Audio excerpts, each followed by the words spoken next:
अस्सलाम वालेकुम dear students, मैं हूं हिना शौकत, आपकी केमिस्ट्री की टीचर। और आज के इस लेक्चर में हम पढ़ने वाले हैं Dobereiner triads and Newlands octaves. So students, जल्दी से ले लेते हैं एक क्विक रिकैप। हमने अपने प्रीवियस लेक्चर में डिस्कस किया इंट्रोडक्शन ऑफ पीरियोडिक टेबल और साथ ही साथ थोड़ा सा इंट्रोडक्शन ऑफ चैप्टर भी डिस्कस किया। And in our previous lecture we discussed why we need periodic table, what is periodic table and what is significance of periodic table. Now, as we know that with the discovery of the periodic table, the study of individual properties of the known elements is reduced to the study of few groups, जो कहते हैं periods और groups. So, we will describe the various attempts, मतलब जो मुख्तलिफ साइंसदानों ने कोशिशें की इन एलिमेंट्स को एक टेबुलर फॉर्म में क्लासीफाई करने की, उन्हें अब हम डिस्कस करने वाले हैं. And particularly in this lecture we are going to discuss Dobereiner triads and Newland octaves. So सबसे पहले चलते हैं Dobereiner triads की तरफ. As we know that until the end of the 19th century, 63 elements were discovered. But in the beginning of 19th century, there were not 63 elements. Their number was much less than the 63 elements. So in 1829, there was a scientist, he was a German chemist, Dobereiner triad. He observed the relationship between atomic masses of several groups of 3 elements called triads. इसीलिए इसे कहा जाता है Dobereiner ट्राइएड्स. अब ये phrase आपको थोड़ी सी मुश्किल लगी होगी, इसे आसान मैं करती हूँ. बेसिकली इस साइंसदान ने ये ऑब्जर्व किया था कि एलिमेंट्स के अंदर उनके एटॉमिक मैसेज में एक रिलेशन पाया जाता है. And according to that relation he grouped 3 elements together. And when he grouped 3 elements together, so we know that 3 मतलब try. So उसने उसको नाम दिया triads का. Triad मतलब group of 3 elements. अब उसमें उसका relationship क्या था, उससे अब स्टडी करते हैं. So basically in these groups, जिन्हें हम triad कहते हैं, मतलब 3 एलिमेंट्स को इकट्ठे करके उसने जोड़ दिया, the middle और the central element, जो दोनों के बीच में था, had atomic mass average of the other 2 elements. यानी कि पहले और तीसरे के एटॉमिक मास का जो एवरेज था, that was the atomic mass of the middle element. अब इससे समझने के लिए हम चलते हैं अपने लाइट बोर्ड की तरफ. सो स्टूडेंट्स, जैसा कि आप देख सकते हैं कि इस स्क्रीन के ऊपर आपको कुछ एलिमेंट्स ऑर्गेनाइज हुए नजर आ रहे हैं. जी हाँ, यही है basically periodic table kind of thing which was given by Dobereiner. जी हाँ, ये है Dobereiner triads. As we know that triads means a group of 3 elements. So you can see that I have arranged elements in group of 3 according to Dobereiner. So you can see set number 1, it includes calcium, strontium and barium.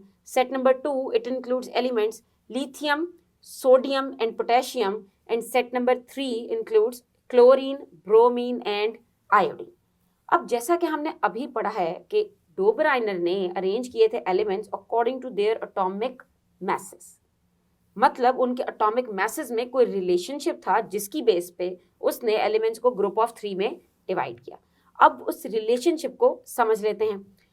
For example set number 2 की बात करते हैं. So if we look at the atomic mass of lithium, so atomic mass of lithium is 7 and atomic mass of potassium is 39. Law of Dobereiner triad says that if we will take average of these 2 masses, मतलब for the first element and for the third element, if we are going to take their average, then the atomic mass of sodium would be obtained. अभी देख लेते हैं कि कैसे. So अगर हम देखें average of first and 3, मतलब 7 plus 39, and if we will divide it by 2,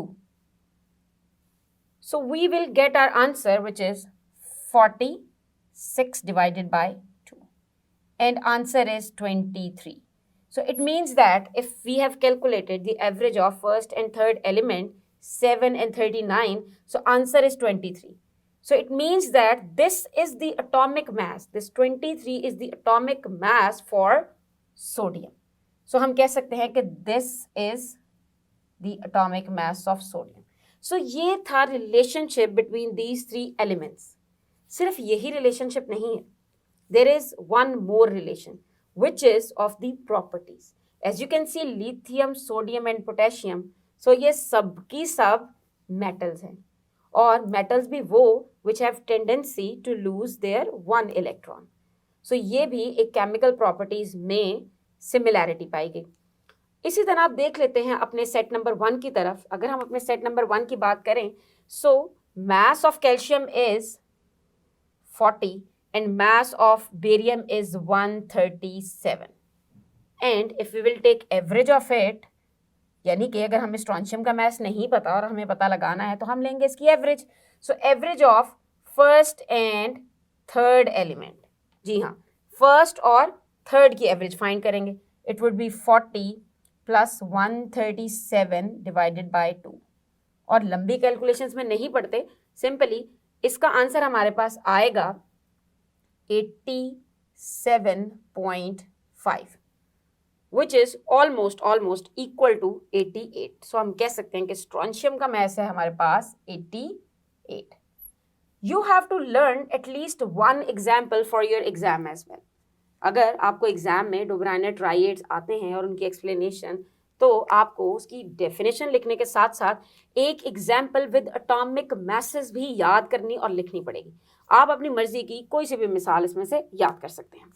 चलते हैं हम अपनी तीसरी मिसाल की तरफ, which is a triad means a group of 3 elements, chlorine, bromine and iodine.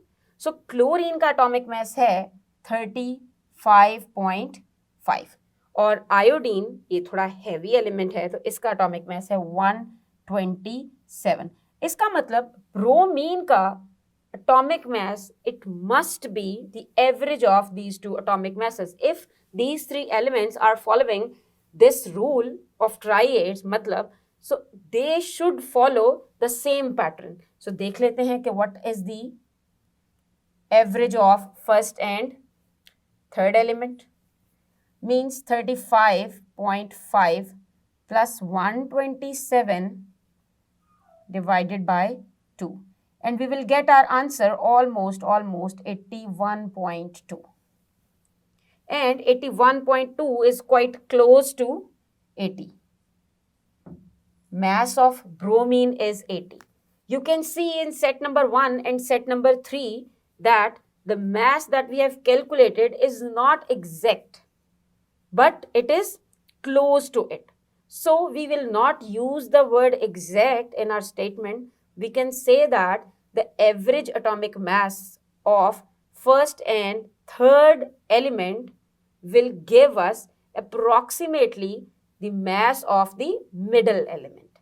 लेकिन क्या अगर आप इस periodic table पे नजर डालते हैं तो क्या आपको ये modern periodic table की तरह का दिख रहा है? How many elements we can classify here? Only 9 elements. And look at the modern periodic table. This is the periodic table that you can see on the screen. This is the modern periodic table. So look what is the gap between these two tables. Magar, Dobereiner is very important in the history of periodic table because Dobereiner gave us the idea that atomic masses could be used to organize elements. और इसी तरह अगर उसने एक property introduce करा दी तो फिर next scientist के लिए बेस थोड़ी सी स्ट्रांग हो गई.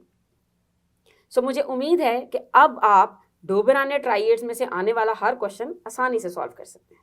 सो as you have seen that what was the relationship and how will you calculate the average atomic mass of first and third element to figure out the atomic mass for the middle one. मगर ऐसा नहीं है कि सारे के सारे elements को इस तरह से अरेंज किया जा सकता है. जैसा कि अभी आपने देखा कि डोबेरेनर ने भी सिर्फ 3 ही ट्राइएड्स बनाए थे, जी हाँ, यानी कि सिर्फ 9 ही एलिमेंट्स को वो इस तरह से ग्रुप फॉर्म में कर सका था. और इसमें फिर बहुत ज़्यादा लिमिटेशन आ गई क्योंकि हमारे पास तो अभी और भी बहुत से एलिमेंट्स डिस्कवर होने वाले थे और साइंटिस्ट को ये मालूम था कि there are a lot of things which needs to be discovered in the next years. और इसी वजह से this classification did not get wide acceptance, मतलब इसे कुछ ज़्यादा सराहा नहीं गया. तो उसके बाद हमारे पास आया एक scientist who was Cannizzaro. So Cannizzaro ने 1860 में मैसेस को, करेक्ट मैसेस को, यानी कि एटॉमिक मैसेस को डिस्कवर करना शुरू किया. जब इसने एटॉमिक मैसेस को कैलकुलेट किया तो हमारे पास एक करेक्ट एटॉमिक मैसेस की लिस्ट आई and that list was very important. Then there was a scientist who was John Newland, उसको न्यूलैंड भी कहा जाता है।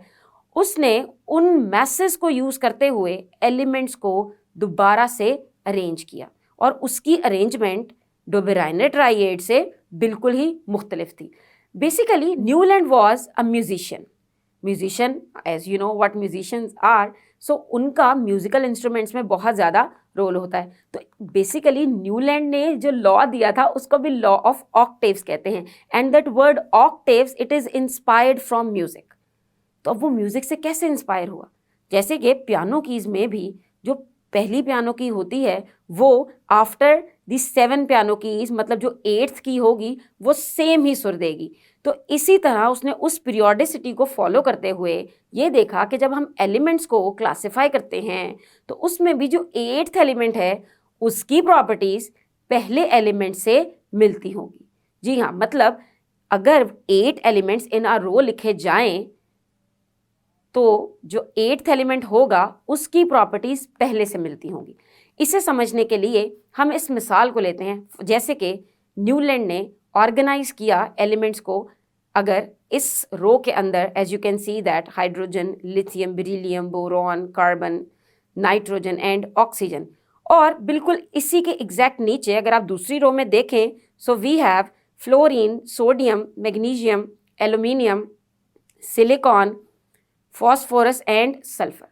अगर आप देखें एलिमेंट लिथियम की तरफ और काउंट करना स्टार्ट करें 1 2 3 4 5 6 7 8th पे आके आप रुक जाएंगे, and 8th element over here is sodium, Na is sodium.